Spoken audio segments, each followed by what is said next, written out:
ଏ ହେଉଛି ଠାକୁରାଣୀ ଯାତ୍ରାର ଗୋଟିଏ ଗେଟ୍।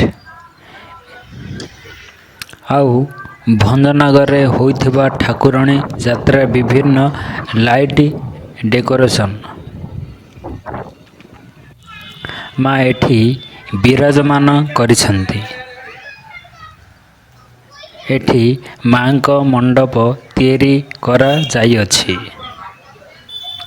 ମା ଏହି ଶଗଡ଼ ଗାଡ଼ିରେ ଆସିଛନ୍ତି। ଏହି ଗାଡ଼ିଟି କିପରି ଲାଗୁଛି ନିଶ୍ଚୟ ଜଣାଇବେ। ଏ ହେଉଛି ମାଙ୍କ ମଣ୍ଡପ।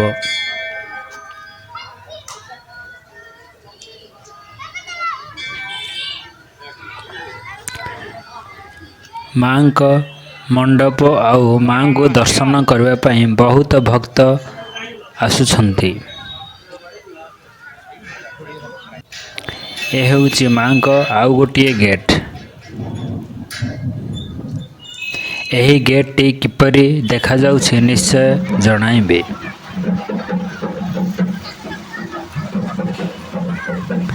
ମା ପ୍ରତିଦିନ ରାତ୍ରରେ ନଗର ପରିକ୍ରମଣ କରୁଛନ୍ତି।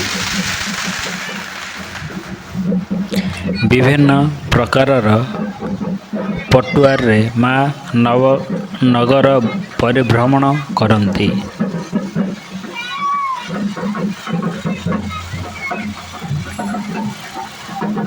ମାଙ୍କ ଏହି ନଗର ପରିକ୍ରମଣ କିପରି ଲାଗୁଛି ନିଶ୍ଚୟ ଜଣାଇବେ।